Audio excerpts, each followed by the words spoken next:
അടുത്ത നാളിലായി നമ്മുടെ നാട് അത്യന്തം ഭീതിയോടും ആശങ്കയോടും അമ്പരപ്പോടും കൂടി നോക്കിക്കാണുന്ന ഒരു പ്രശ്നമാണ് കുട്ടികളിൽ വർദ്ധിച്ചു വരുന്ന മയക്കുമരുന്നിൻ്റെ ഉപയോഗം.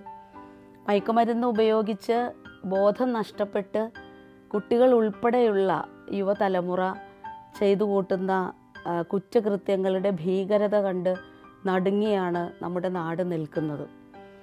കുറച്ച് മാസങ്ങൾക്ക് മുൻപ് ഞാൻ എൻ്റെ കോളേജിൻ്റെ അടുത്തുള്ള ഒരു കോളേജിൽ ഒരു ക്ലാസ് എടുത്ത് മടങ്ങുമ്പോൾ എന്നെ തിരിച്ചു കൊണ്ടുവന്ന് വിടാനായിട്ട് വണ്ടിയിൽ വന്ന ഒരു പയ്യനോട് ഇങ്ങനെ ബോറടി മാറ്റാൻ വേണ്ടി കുശലം ചോദിച്ച് ഇങ്ങനെ സംസാരിച്ചു വന്നപ്പോൾ എനിക്കൊരു കാര്യം മനസ്സിലായി, അവൻ ഒരു ഡ്രഗ് അഡിക്റ്റ് ആയിരുന്നു എന്നുള്ളത്.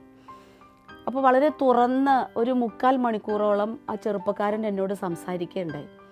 അപ്പോൾ അവൻ പറഞ്ഞത് മുഴുവൻ എങ്ങനെയാണ് ഭീകരമായ ഈ അവസ്ഥയിൽ നിന്ന് അവൻ രക്ഷപ്പെട്ടത് എന്നുള്ളതിൻ്റെ ഒരു കഥയാണ്.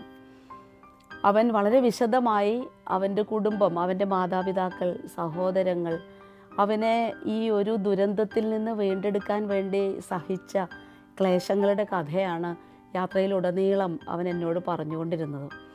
ഒരു 45 മിനിറ്റ് സമയത്തോളം എങ്ങനെയാണ് അവൻ ഡ്രഗ് അഡിക്റ്റ് ആയത് എന്നും അതിൽ നിന്ന് അവൻ എങ്ങനെയാണ് മോചനം പ്രാപിച്ചത് എന്നും വിവരിക്കുകയുണ്ടായി. അതിൽ നിന്ന് മനസ്സിലായത്, ഒരാൾ ഡ്രഗ്സിന് അടിമയായി തീരുമ്പോൾ എത്രമേൽ ദുരന്തത്തിലേക്കാണ് ഒരു വ്യക്തി പോകുന്നത് എന്നും എത്ര കഷ്ടപ്പെട്ടാലാണ് ഒരാളെ അതിൽ നിന്ന് വീണ്ടെടുക്കാൻ കഴിയുക എന്നും എനിക്ക് ബോധ്യപ്പെട്ടു. നമ്മൾ സാധാരണ നമ്മുടെ നാട്ടിൽ പറയാറുണ്ട്, ഒരരിശത്തിന് കിണറിൽ ചാടിയാൽ 7 അരിശത്തിന് കിണറിൽ നിന്ന് കയറിപ്പോരാൻ കഴിയില്ല എന്നുള്ളത്. ഈ മയക്കുമരുന്നിൻ്റെ ഉപയോഗത്തെക്കുറിച്ച് പറയുമ്പോൾ വളരെ ചേരുന്ന ഒരു ചൊല്ലാണ് ഇത് എന്നെനിക്ക് തോന്നുന്നു. ഒരു കൗതുകത്തിന് വേണ്ടിയിട്ടോ അല്ലെങ്കിൽ പ്രത്യേകിച്ച് ചെറുപ്പക്കാരിൽ അവർക്ക് പരിചയമില്ലാത്ത ഒരു കാര്യം ചെയ്തു നോക്കാനുള്ള ഒരു പ്രലോഭനം ഉണ്ടായേക്കാം. ചിലപ്പോൾ കൂട്ടുകാരുടെ നിർബന്ധമായിരിക്കാം. ഒരുപക്ഷെ ഇപ്പോൾ നമ്മുടെ നാട് ഈ ഡ്രഗ് എഗെയിൻസ്റ്റ് ക്യാമ്പയിൻ ധാരാളമായിട്ട് നടത്തുന്നുണ്ട്. ഞാൻ ഒരുപക്ഷെ ചിന്തിക്കാറുണ്ട്, കുട്ടികൾക്കൊരു പക്ഷേ ഇതൊന്ന് ഉപയോഗിച്ച് നോക്കാൻ, എന്താണ് മയക്കുമരുന്ന് ഉപയോഗിച്ചാൽ സംഭവിക്കുന്നത്, അതൊന്ന് പരീക്ഷിച്ച് നോക്കാനുള്ള പ്രേരണ പോലും ഉണ്ടായേക്കാം. അല്ലെങ്കിൽ കൂട്ടുകാരുടെ നിർബന്ധം ഉണ്ടായേക്കാം. ഒരു വട്ടം ഉപയോഗിച്ചാൽ മതി എന്നുള്ള തോന്നലുണ്ടായേക്കാം.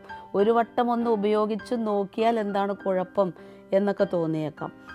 ഒരു വട്ടം മാത്രം ഉപയോഗിച്ചാൽ അഡിക്ഷനായി പോകുന്ന തരം മയക്കുമരുന്നുകളുണ്ട്. പക്ഷെ മദ്യം പോലെയുള്ള ലഹരി വസ്തുക്കൾ മെല്ലെ മെല്ലെ ആണെങ്കിൽ പോലും ആളുകളെ ഈ ഒരു അഡിക്ഷനിലേക്ക് കൊണ്ടുപോകുന്നുണ്ട് എന്ന് നമുക്കറിയാം.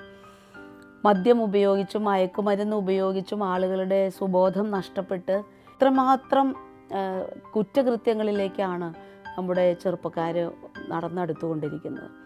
അപ്പോൾ നമുക്ക് ചിന്തിക്കാനുള്ളത്, വളരെ പെട്ടെന്ന് ഇതിൻ്റെ ഒരു ഉപയോഗത്തിലേക്കും അത് ഒരു ശീലത്തിലേക്കും പിന്നീട് ഒരു അഡിക്ഷനിലേക്കും ഇത് പോയി കഴിഞ്ഞിട്ട് അങ്ങനെ ഒരു വ്യക്തിയെ വീണ്ടെടുക്കുക എന്നുള്ളത്, മരണകരമായ ഒരു ദുരന്തത്തിൽ നിന്ന് ഇങ്ങനെ ഒരു വ്യക്തിയെ വീണ്ടെടുക്കുക എന്നുള്ളത് ഒട്ടും എളുപ്പമായിട്ടുള്ളൊരു കാര്യമല്ല.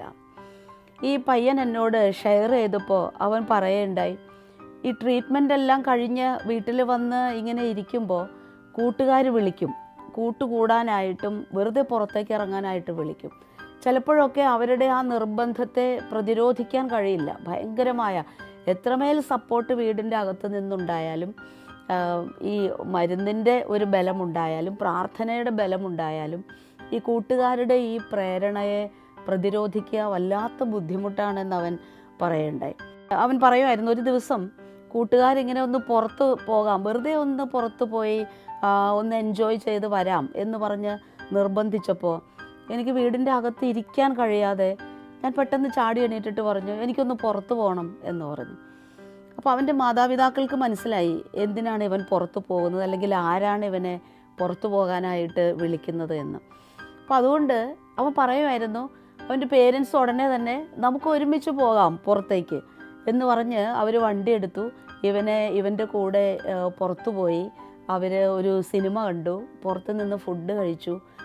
പുറത്ത് പോകാനുള്ള, പുറത്തു പോയി വീടിൻ്റെ അകത്തിരിക്കാതെ പുറത്തു പോയി ഒന്ന് എൻജോയ് ചെയ്യാനുള്ള, അത് കൂട്ടുകാരുടെ കൂടെയാണ് പോകുന്നതെങ്കിൽ തീർച്ചയായിട്ടും അതൊരു വഴിവിട്ട പോക്കാകാനുള്ള സാധ്യതയുണ്ടെന്ന് മനസ്സിലാക്കിയിട്ട് പേരൻസ് അവനെ അക്കമ്പനി ചെയ്യുകയും പുറത്തു കൊണ്ടുപോയി അവൻ്റെ ഇഷ്ടങ്ങൾ സാധിച്ചു കൊടുത്ത് അവനെ സന്തോഷിപ്പിച്ച് തിരിച്ചു കൊണ്ടുവരാൻ വേണ്ടി പേരൻസ് എടുക്കുന്ന ഒരു എഫേർട്ട് അവനത് മനസ്സിലാക്കുന്നുണ്ട്. ഞാൻ ആലോചിക്കുകയായിരുന്നു, നമ്മുടെ നാട്ടിൽ എത്ര കുട്ടികൾക്ക് ഇങ്ങനെയുള്ള പേരൻസിനെ കിട്ടും, ഇങ്ങനെയുള്ള ഒരു അക്കമ്പനിമെൻറ്റ് കിട്ടും, ഇങ്ങനെയുള്ള ഒരു പ്രൊട്ടക്ഷൻ കിട്ടും. എളുപ്പമല്ല. ഈ നിരന്തരമായ ക്ഷമയോടുകൂടിയുള്ള ട്രീറ്റ്മെൻറ്റ് ആവശ്യമുണ്ട്, നിരന്തരമായ ഒരു സഹഗമനം ആവശ്യമുണ്ട്. ഇങ്ങനെ ഒരു കഠിനമായൊരു വ്രതത്തിലൂടെ മാത്രമേ മയക്കുമരുന്നിന് അടിമയായ ഒരാളെ വീണ്ടെടുക്കുക സാധ്യമാവുള്ളൂ. ഒട്ടും എളുപ്പമുള്ള ഒരു കാര്യമല്ല.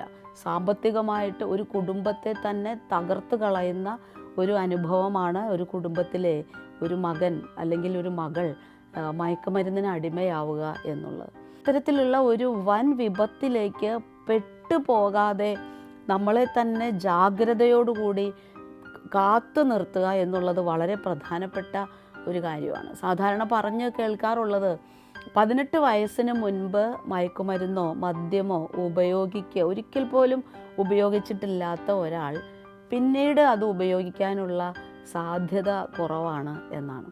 അതിൻ്റെ അർത്ഥം എന്താണ്? 18 വയസ്സിന് മുൻപ് തന്നെ കുട്ടികൾ ഈ മയക്കുമരുന്നിലേക്കും മദ്യത്തിലേക്കും മാറുന്നു എന്നുള്ളതാണ്. കണക്കുകളിലേക്കൊന്നും ഞാൻ പോകുന്നില്ല. പക്ഷേ ഈ കണക്കുകൾ നിരത്തുമ്പോൾ ചിലപ്പോൾ ചെറുപ്പക്കാർക്ക് തോന്നിയേക്കാം, ഇതെൻ്റെ നാട്ടിൽ, എൻ്റെ അയൽവക്കത്ത്, എൻ്റെ കോളേജിൽ, എൻ്റെ സ്കൂളിൽ ധാരാളം കുട്ടികൾ ഇത് ഉപയോഗിക്കുന്നുണ്ട്, പിന്നെ എനിക്കെന്തുകൊണ്ട് ഉപയോഗിച്ചുകൂടാ എന്ന് തോന്നാനുള്ള ഒരു സാധ്യതയുണ്ട്.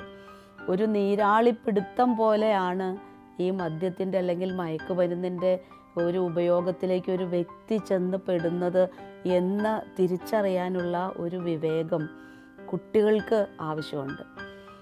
പക്ഷെ കുട്ടികൾ പക്ഷേ അങ്ങനെയുള്ള ഒരു തിരിച്ചറിവിൻ്റെ പ്രായത്തിലേക്ക്, ഒരു പക്വതയിലേക്ക്, ഗൗരവതരമായ ജീവിതത്തെക്കുറിച്ചുള്ള ആലോചനകളിലേക്കൊക്കെ വരുന്നതിന് മുൻപേ തന്നെ ഇത്തരം ദുരനുഭവങ്ങളിൽ പെട്ടുപോകാനുള്ള സാധ്യതയുണ്ട്. ആ ഒരു സാധ്യതയിൽ നിന്ന് അവരെ കരകയറ്റാനുള്ള അല്ലെങ്കിൽ അവരെ സംരക്ഷിക്കാനുള്ള, അവരുടെ കൂടെ നടക്കാനുള്ള, അവരുടെ ഇഷ്ടമനുസരിച്ച്, അവരുടെ ടേസ്റ്റ് അനുസരിച്ച് അവരെ മോൾഡ് ചെയ്യാനുള്ള ഒരു ഉത്തരവാദിത്വം, ഗൗരവതരമായ, അങ്ങേറ്റം ഗൗരവം നിറഞ്ഞ ഒരു ഉത്തരവാദിത്വം മാതാപിതാക്കൾക്കും അധ്യാപകർക്കും ഉണ്ട്.